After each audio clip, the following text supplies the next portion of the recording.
Le livre des Juges, chapitre 14. Samson descendit à Timna, et il y vit une femme parmi les filles des Philistins. Lorsqu'il fut remonté, il le déclara à son père et à sa mère, et il dit, « J'ai vu à Timna une femme parmi les filles des Philistins, prenez-la maintenant pour ma femme. » Son père et sa mère lui dirent, « N'y a-t-il point de femme parmi les filles de tes frères et dans tout notre peuple, que tu ailles prendre une femme chez les Philistins qui sont incirconcis ?» Et Samson dit à son père, « Prends-la pour moi, car elle me plaît. » Son père et sa mère ne savaient pas que cela venait de l'Éternel, car Samson cherchait une occasion de dispute de la part des Philistins. En ce temps-là, les Philistins dominaient sur Israël.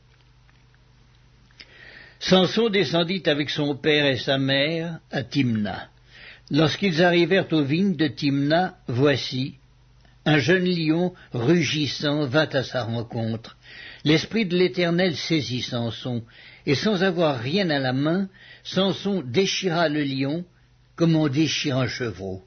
Il ne dit point à son père et à sa mère ce qu'il avait fait. Il descendit et parla à la femme, et elle lui plut. Quelque temps après, il se rendit de nouveau à Timna pour la prendre, et se détourna pour voir le cadavre du lion. Et voici, il y avait un essaim d'abeilles et du miel dans le corps du lion. Il prit entre ses mains le miel dont il mangea pendant la route. Et lorsqu'il fut arrivé près de son père et de sa mère, il leur en donna, et ils en mangèrent. Mais il ne leur dit pas qu'il avait pris ce miel dans le corps du lion. Le père de Samson descendit chez la femme. Et là, Samson fit un festin, car c'était la coutume des jeunes gens. Dès qu'on le vit, on invita 30 compagnons qui se tinrent avec lui. Samson leur dit, « Je vais vous proposer une énigme.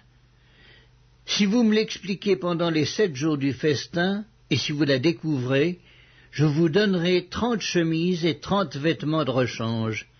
Mais si vous ne pouvez pas me l'expliquer, ce sera vous qui me donnerez 30 chemises et 30 vêtements de rechange. » Ils lui dirent, « Propose ton énigme, et nous l'écouterons. » Et il leur dit, « De celui qui mange est sorti ce qui se mange, et du fort est sorti le doux. » Pendant 3 jours, ils ne purent expliquer l'énigme. Le 7e jour, ils dirent à la femme de Samson, « Persuade à ton mari de nous expliquer l'énigme, sinon nous te brûlerons, toi et la maison de ton père. C'est pour nous dépouiller que vous nous avez invités, n'est-ce pas ?»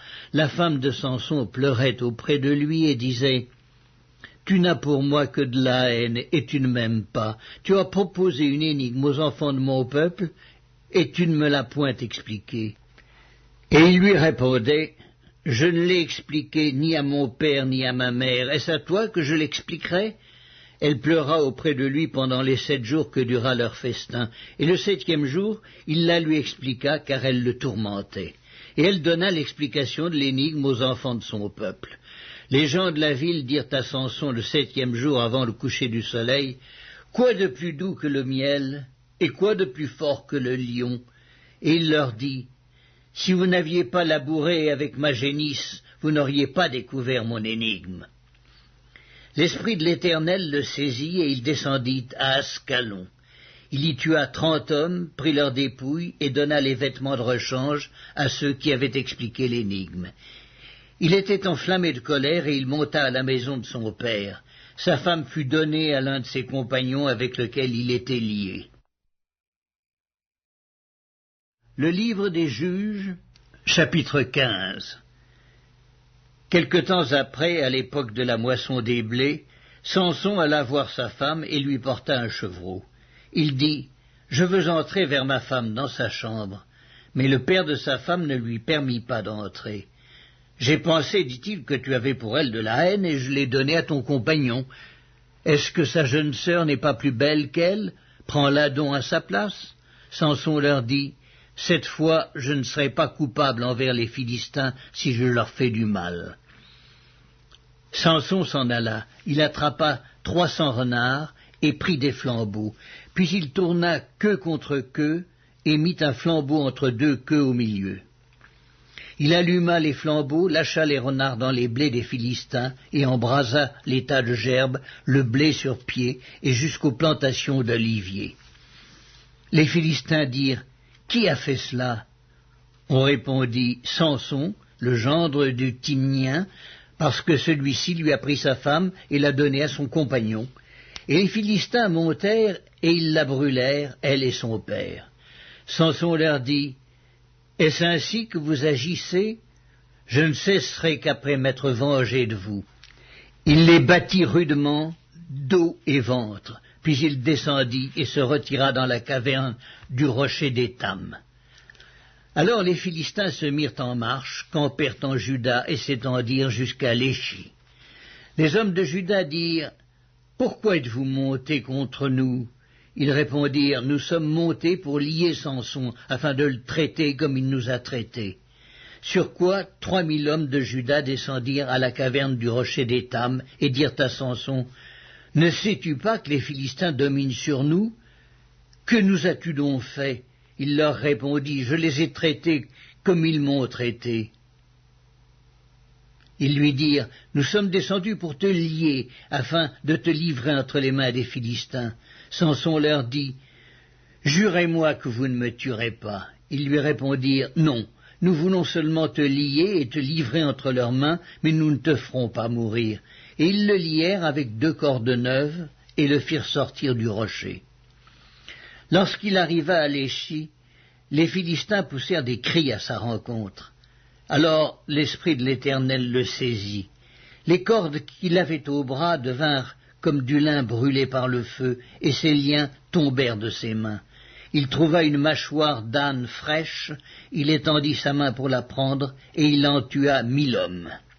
Et Samson dit, « Avec une mâchoire d'âne, un monceau, 2 monceaux, avec une mâchoire d'âne, j'ai tué 1000 hommes. » Quand il eut achevé de parler, il jeta de sa main la mâchoire, et l'on appela ce lieu Ramath-Léchi. Pressé par la soif, il invoqua l'Éternel et dit, « C'est toi qui as permis par la main de ton serviteur cette grande délivrance, et maintenant mourrai-je de soif et tomberai-je entre les mains des incirconcis ?» Dieu fendit la cavité du rocher qui est à Léchi, et il en sortit de l'eau. Samson but, son esprit se ranima, et il reprit vie. C'est de là qu'on a appelé cette source Enakoré. Elle existe encore aujourd'hui à Léchi. Samson fut juge en Israël au temps des Philistins pendant 20 ans. Le livre des Juges, chapitre 16. Samson partit pour Gaza. Il y vit une femme prostituée et il entra chez elle. On dit aux gens de Gaza, « Samson est arrivé ici. » Et ils l'environnèrent et se tinrent en embuscade toute la nuit à la porte de la ville. Ils restèrent tranquilles toute la nuit, disant, « Au point du jour, nous le tuerons. » Samson demeura couché jusqu'à minuit. Vers minuit, il se leva, et il saisit les bâtons de la porte de la ville et les 2 poteaux, les arracha avec la barre, les mit sur ses épaules, et les porta sur le sommet de la montagne qui est en face d'Hébron.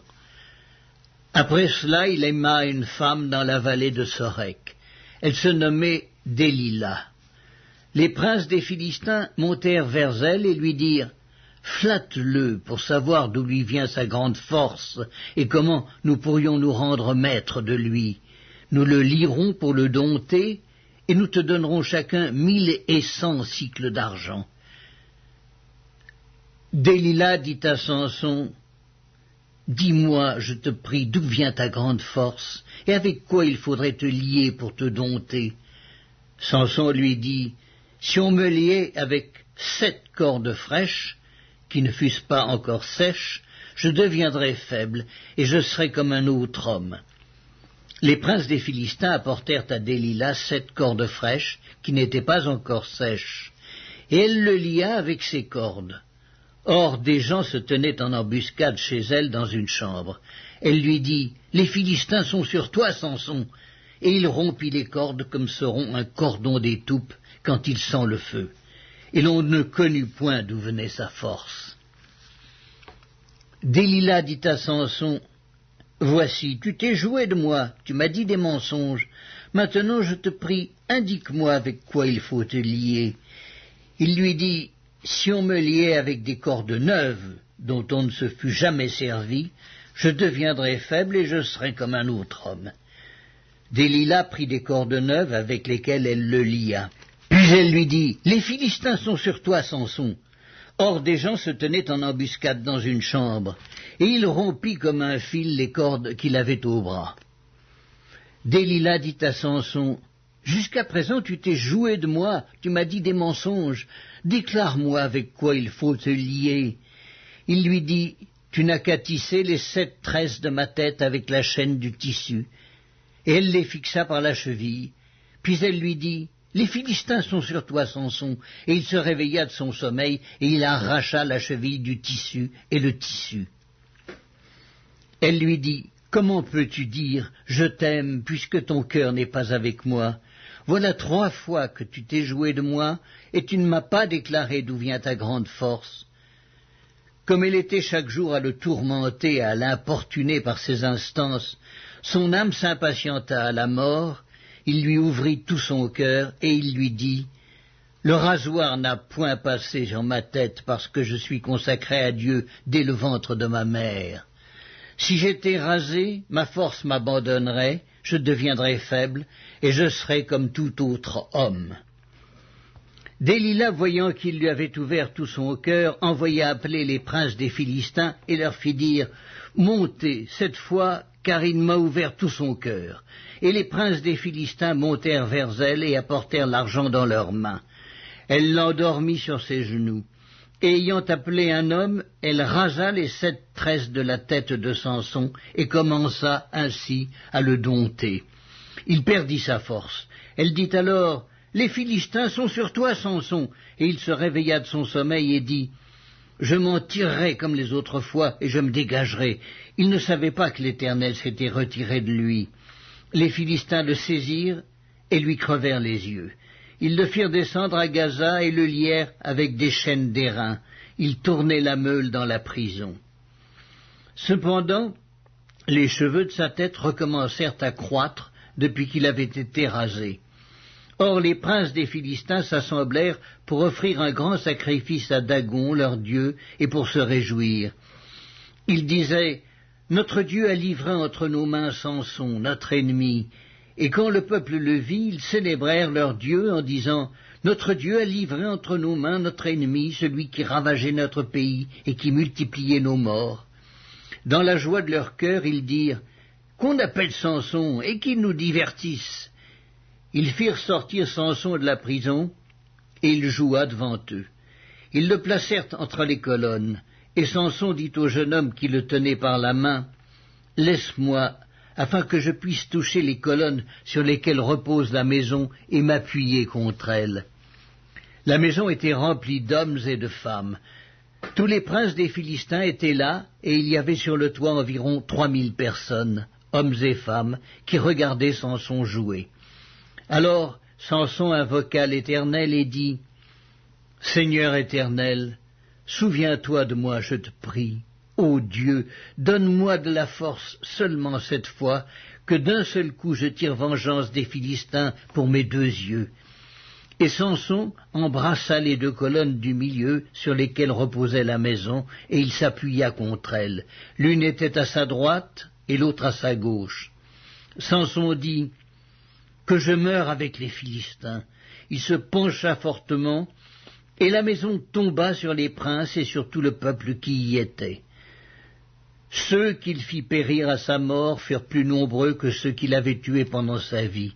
Ses frères et toute la maison de son père descendirent et l'emportèrent. Lorsqu'ils furent remontés, ils l'enterrèrent entre Tsoréa et Eshtaol dans le sépulcre de Manoach son père. Il avait été juge en Israël pendant 20 ans.